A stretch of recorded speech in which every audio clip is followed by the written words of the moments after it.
pagi, tundukkan kepala. Bapa, pagi yang cerah ini kami ada sebagaimana ada karena Engkau. Patut kami berterima kasih kepada Engkau. Kau pelihara keluarga kami dan kami berbangun yang tubuh yang sehat. Dan kami duduk di kaki-Mu, menaikkan pujian penyembahan, menaikkan doa syafaat. Dan kami rindu juga untuk mendengarkan firman-Mu. Roh Kudus, kuasai hati dan pikiran kami, sehingga butir firman-Mu menjadi berkat buat kami. Haleluya. Amin. Shalom. Nah, pagi penuh dalam kasih Tuhan Yesus Kristus.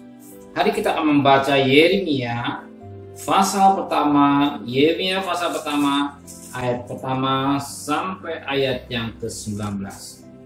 Yeremia pasal pertama ayat 4 sampai ayat 19. Yeremia dipanggil dan diutus.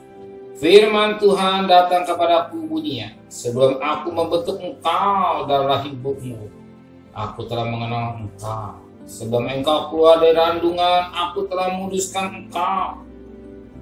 Aku telah menetapkan engkau menjadi nabi bagi bangsa-bangsa. Maka aku menjawab, Tuhan Allah, sesungguhnya aku tidak pandai berbicara, sebab aku ini masih muda. Tapi Tuhan berfirman kepada Yeremia, janganlah kau katakan aku ini masih muda, tetapi kepada siapapun engkau utus, haruslah engkau pergi. Dan apapun yang kuperintahkan kepadamu haruslah kau sampaikan. Janganlah takut kepada mereka, sebab aku menyertai engkau untuk melepaskan engkau. Demikianlah firman Tuhan. Lalu Tuhan mengulurkan tangannya dan menjamah mulutku. Tuhan berfirman kepadaku, sesungguhnya aku menaruh perkataan-perkataanku ke dalam mulutmu. Ketahuilah pada hari ini aku mengangkat engkau atas bangsa-bangsa dan atas kerajaan-kerajaan, untuk mencabut dan merobohkan, untuk membinasakan dan meruntuhkan, untuk membangun dan menanam.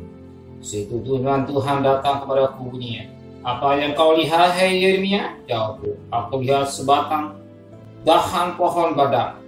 Dan firman Tuhan kepada baik lihat kamu, sebab aku siap sedia untuk melaksanakan firman-Ku. Firman Tuhan datang kepadaku untuk kedua kalinya bunyinya, apa yang kau lihat? Jawabku, aku melihat sebuah periuk yang mendidih, datangnya dari sebelah utara. Lalu firman Tuhan padaku, dari utara akan mengamuk malapetaka menimpa segala penduduk negeri ini. Sebab sesungguhnya aku memanggil segala kaum kerajaan sebelah utara, demikian firman Tuhan. Dan mereka akan datang dan berikan tatanya masing-masing di mulut pintu-pintu gerbang Yerusalem, dekat segala tembok di sekelilingnya dan dekat segala kota Yehuda. Maka aku akan menjatuhkan hukumanku atas mereka karena segala kejahatan mereka, sebab mereka telah meninggalkan aku dengan membakar korban kepada ilah lain dan sujud menyembah kepada buatan tangannya sendiri. Tapi engkau ini, baiklah engkau bersiap, bangkitlah, sampaikanlah kepada mereka segala yang kuperintahkan kepadamu. Janganlah gentar terhadap mereka, supaya jangan aku menggentarkan engkau di depan mereka. Mengenai aku, sesungguhnya pada hari ini aku membuat engkau menjadi kota yang berkubu, menjadi tiang besi dan menjadi tembok tembaga, melawan seluruh negeri ini, menentang raja-raja Yehuda dan pemuka-pukanya, menentang para imamnya dan rakyat negeri. Mereka akan memerangi engkau, tetapi tidak akan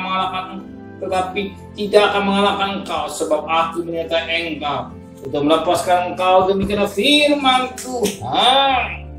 Saat Yeremia dipanggil oleh Tuhan dan diutus, dikatakan dalam firman Tuhan, Tuhan memanggil Yeremia dan mengutus Yeremia. Yang sangat menarik pagi ini, firman Tuhan katakan pada ayat yang ke-9, lalu Tuhan mengulurkan tangannya dan menjamah mulut Yeremia. Tuhan berfirman, sesungguhnya aku menaruh perkataan-perkataanku ke dalam mulutmu.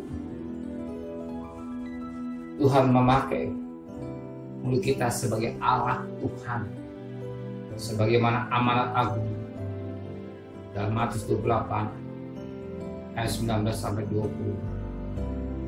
Amanat agung mengingatkan kita, jadikan semua bangsa muridku dan ajarlah aku menyertai kau sampai sudah akhir zaman. Setiap pribadi yang sudah diselamatkan, jangan egois. Lihat mereka yang membutuhkan keselamatan. Kita jadi panggil Tuhan, jadi alat Tuhan. Supaya mereka yang belum diselamatkan, boleh diselamatkan melalui kita hanya alat Tuhan. Sebagai Yeremia merasa diri masih muda. Ya, Yeremia berkata, aku masih muda. Tidak. Justru di masa muda itu indah. Kita bisa menyampaikan kabar keselamatan kepada mereka yang belum mengenal Tuhan sebagai juru selamat. Sebab setiap pribadi yang sudah diselamatkan, ya, yang sudah menerima Yesus sebagai selamat, tidak puas dengan diri sendiri, tapi juga menyelamatkan mereka juga melalui kita sebagai alat-alatnya. Dan Yeremia dipakai Tuhan, dan saudara dipakai Tuhan. Yeremia dipakai Tuhan, saudara dipakai Tuhan. Dengan apa? Bukan dari mulut saja, dari tingkah laku kita. Dari tingkah laku kita, dari karakter kita yang baik ini, sehingga orang tertarik akan kita. Ya. Mulut itu baik, tapi lebih baik lagi karakter kita, bahwa kita ada suratan Kristus yang dapat dibaca orang, sehingga orang tertarik, siapakah kita ini? Siapakah kita ini? Dengan hidup kita sesuai dengan kehendak Tuhan, kita akan menjadi berkat buat orang lain. Soalnya di kantor, soalnya di mana saja berada, jadi berkat. Kita dikatakan firman Tuhan 2 Korintus 11:3, ya, ayat 2 dan 3, suratan Kristus yang dapat dibaca orang, sehingga orang tertarik untuk datang kepada Tuhan dengan sikap kita, ya, dengan tingkah kita bisa menyampaikan kabar keselamatan dengan sikap hidup kita biar terang di dunia yang gelap ini, menjadi berkat di dunia yang gelap ini, sehingga hidup kita ini menjadi berkat. Kantor, di usaha, di dagang, di mana saja berada, dengan karakter kita yang sebagai Kristus. Tuhan memberkati kita semua. Amin. Yeremia dipanggil Tuhan sejak muda, dan Engkau juga memakai kami sebagai alat-Mu sejak kami masih muda. Bahkan kalau hari ini kami masih bernapas, kami menyampaikan kabar kesukaan, bahkan sukacita apa Tuhan, hidup kami jadi berkat buat mereka. Hidup jadi berkat buat teman-teman kami yang belum mengenal Engkau, mulai sikap tingkah laku karakter kami yang seperti Engkau Tuhan. Terima kasih Bapa di surga. Jadikan kami, pakai kami semua alat-alat-Mu Tuhan, dan tugas masing-masing dalam hidup kami di luar dunia ini penuh kegelapan, dunia ini gelap.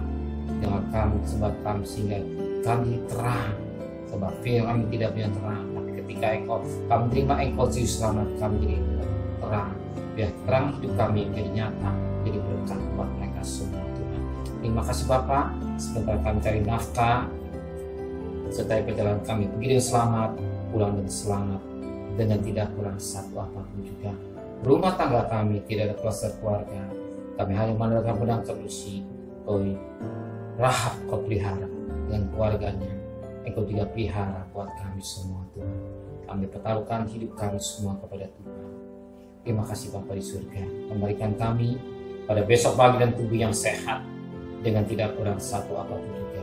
Berkati Bapak Presiden, Wakil Presiden, para Menteri, para Bupati, Wali Kota, para Gubernur, para Bupati, Wali Kota, para Camat, para Lurah, para RW, para RT, para medis, para relawan, para TNI, para Polri, bahkan mereka Tuhan yang bekerja setelah, beri kesehatan yang prima yang dari Tuhan ada, berikan hikmat yang dari Tuhan, dan peperangan melawan virus corona.